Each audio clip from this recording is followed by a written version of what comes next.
best of luck to you going on your travels. Thanks very much. What's this one? Little place, and that's actually signed by herself. Oh. You get it?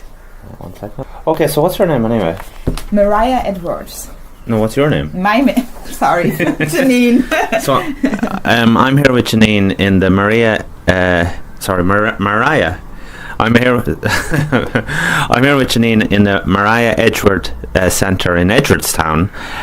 It's my first time here, and I really don't know too much about Maria Edgeworth, but Janine is going to fill me in. So basically, who is she and what's her significance to the local area? Well, I would say Maria Edgeworth's been a fabulous novelist. She wrote children's books as well. And her family actually settled here, had an estate, and were landlords here in Edgeworthstown. So the first Edgeworths got land from King James around 1600, but they never really used it. Her grandfather, who was raised by the Pakenhams in Tullinelly Castle, actually came here, freed the estate from the debts and used it first. And he actually built the house as well, the manor, the nursing home up the town, now a nursing home, was their home for many years till 1935, when it was actually then sold to the nuns. Okay, so when she first came here, what was Edgeworthstown like? What was it called before? What's it called? Was it called Edgeworthstown? To be honest, I couldn't even tell you. I could see the local name here is Mostrim. Mostrim was the name. Yeah, at the end. Okay. So to be honest, I'm not that sure, but I presume it was kind of Gaelic name beforehand here, around here. And then, well, they called it Edgeworthstown because of the Edgeworth family then. Yeah. And how big is Edgeworthstown? Really? 2,000 inhabitants, maybe. Maria Edgeworth was a writer then? Yeah, exactly. And so basically what kind of books did she write? Well, you could probably compare her to Jane Austen. She was a contemporary of Jane Austen, but where Jane Austen wrote generally she wrote about the gentry class. Maria Edgeworth wrote through all the different social classes. With her her father being the landlord here, she was his assistant, and she actually took in the rent from the tenants. So she got to know all the tenants, got to know the people, and that's what she wrote about. Okay. About the, poor Irish, and she wanted to show the English people, the gentry class as well, that the Irish are a good folk, that they're not as dumb as people thought maybe them days. Who knows? Mm-hmm. And how popular was she at the time? She was the most English-earning writer. She was far more important than Jane Austen, for example. Exceeded her in fame. She was the great Maria. Even Sir Walter Scott called her the great Maria.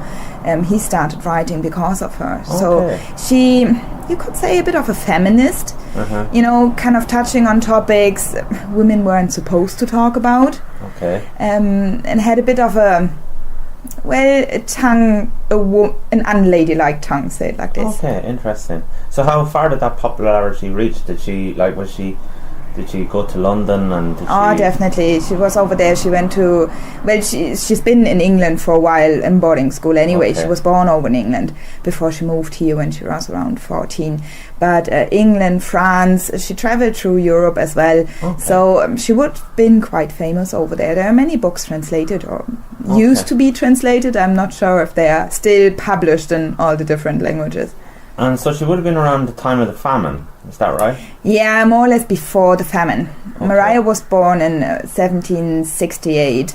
So her really famous, she became between 1800 1814. Okay, so that was before the famine then. Yeah, but she lived through the famine. She died in 1848. Okay, right then, yeah. So she's seen the famine, and she actually published her last book, Orlandino. All the income was used as famine relief, so she really tried. The family really tried to help. So she set that out to be used for relief. Okay, well that was quite noble of her. So then in her later life, then she settled back in Longford, did she, or what? No, they stayed around here. When she came here when she was 14 roundabout, they settled here, the whole family. her father, her stepmother at this stage. And, well, there were more and more siblings coming. She had 21 siblings. Wow. And she was actually the one more or less raising them. Okay. She was a teacher to them and the mother to them all, you could say. Okay. So they stayed here. They were thinking about moving to France. Okay. They've been over there on holidays and were thinking of staying there. We have the visa and everything there. Okay. But because of the Napoleonic Wars, they did decide to come back here then. So, and they stayed here. She never married. Okay. She was here for the family. So, what about the centre then, Maria Edgeworth Centre? Is this a long running, up and running? Is it a long time? No, actually this here, it's an old schoolhouse from 1840. Okay. And she actually signed the application to get this building built. That's why we are quite proud of having the museum in there. Yeah. But it opened December 2019. Okay, not So too long. no, and then COVID came, you know yourself. So it's not open that long. Okay. You could say last year was the first year we completely run through. We were open the year before as well, but not as long because of lockdown. But the Edgeworth Society had a little exhibition up in the rectory here in the town already beforehand. Okay, good. So I guess with the summertime you'll have many events on. Well, to be honest, we're just after finishing our Maria Edgeworth Festival. And I missed that. We have to recover from this first. So what was that festival then? It was brilliant, actually. It's the first time it ran through 4 different days. There were different talks. There was a talk about ballooning, for example. Maria and her family travelled to Dublin to see James Sandler there in his hot air balloon. And there was a showing of Requiem. The big houses here in County Longford was really good. And then on the Friday we actually had an education conference. Maria and her father, well, the whole family was big into education, and they, you could say, they are near enough responsible for the Irish national education system. Okay. So really interesting, and a lot of people don't know. No, it's not even taught in school or anything. Well, I lived not too far from here, and I didn't know much about. No, it's really, it's kind of, well, it's a long time ago, I presume, but they actually wrote a book called Practical Education. Okay. And they had their own ideas how to educate kids, quite forward thinking, a bit into the direction of Montessori. Okay. So, yeah, they wrote them books, and it could have been the Bible on education. They were printed in many languages, Italian, French, German, but, well, they never really talked about religious instruction, so that was a little downfall. And the time wasn't right. It was the time of the Act of Union, 1800. Okay. So an education system wasn't important for government. Yeah, right idea, just wrong time. Yeah, actually. It came along then later, but they did brilliant groundworks. Okay. And a lot of people kind of, picked up on this and made the national education system out of it. Okay. Yeah, and then on the festival there, we had a couple of workshops, biodiversity workshop, soap making workshop for the kids, poetry, of course. We had a poetry and short story competition running. And is this here in the centre, or is it takes the whole town? The whole Okay. town. This year we even started on the Saturday with an artisan market. Okay. There was a fella from Mullingar there as well, and so it was really interesting. Oh, so he was a foreigner. No, it was nice. We tried to just get different things in pottery and metalworking and things like that. So what day is this festival? Is it going to be an annual festival then? It is. It's running for the last 20-something years. So what's the dates for this festival? Usually the first weekend in May. Okay, so I just missed it. Literally, you just did.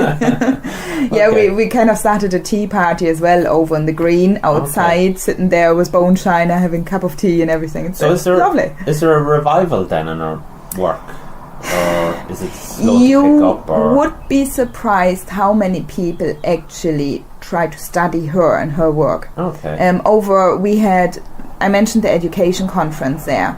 We had a speaker from York, from Scotland, from America, from Roma Troy down in Rome. So really international people. Okay. She is known, but just probably to a little circle. But we're trying to spread Not the word. properly, No. But with the work we are trying to do here, we want to kind of show the people what it's all about. Well, it's a start. It's a good start. You said it's not that long over. And where are you from yourself? I'm from Berlin. Berlin? Okay, how'd you end up in Longford? Well, I'd say Ireland was always a little dream to come here, and I worked here as a au pair and went back to Germany, but came then again and worked in a hotel for a season. Okay. And then, I got to know the driver and guides there on the coach tours. So I started actually then guiding the next year myself and just got stuck here. Great, thanks very much for explaining all that. That's the family tree. Yeah, but that's going back to one of the first Edwards around here, John Edwards. Okay. And is there descendants here today, or? No, not in Ireland. There are a few over in America. Okay. But not that we know of any here in Ireland. Okay. Actually, unfortunately. So do you ever get any of them coming over from America? Yeah, actually, just there's someone in town at the moment. Okay. He was here yesterday. He is visiting the area. He's from America, all right. Okay. Yeah, that's the family tree of Richard Lowell Edwards. Okay, So very good. Maria would have been the second born. Her mother is Anna Maria Ehlers.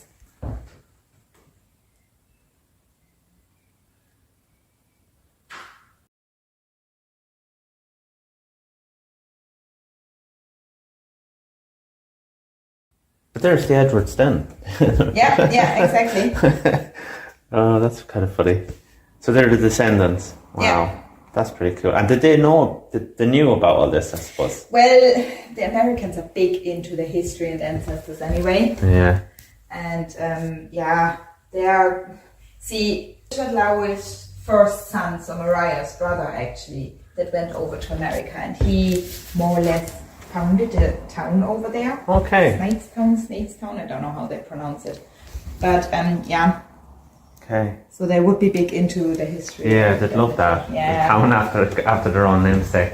Who wouldn't like that? Yeah. Alright. So this is like the old school. Yeah. Jesus, I used to have, even my school we had these. How many people are coming in here and saying this? Yeah. Yeah. Nothing really changed for years in Ireland. You know, it's amazing to see little kids coming in here and seeing it. Yeah. I'm so amazed by it. They just can't believe it. Yeah. Honestly, my generation we had these. I'm not that old. I had a couple of girls, two girls in the other day, and they even said when they were in primary school they still had them. It changed then for secondary school. Yeah. But in primary I went to a Christian Brothers school, so nothing was too modern in that school. No. Yeah, over there you have actually the practical education I was talking about. Mm-hmm. And I kind of put a little bit together here. If you want to take a picture and read through it later, it's quite interesting what it was about. You can, when you read through it later, you see how forward thinking they were. Practical education. Okay. Yeah, and a couple of these books there are actually from the original Edwards library that was in the house in the manor before. We just recently found them. Okay, can I touch them? Yeah, of course, go ahead. I leave you alone, have a look around and take pictures as many as you want. Upstairs is a little bit more. Richard Lowell, her father, was a big inventor. So there's a bit more about his inventions upstairs. Just go around and take your time. Okay, thanks very much for your time. Sorry.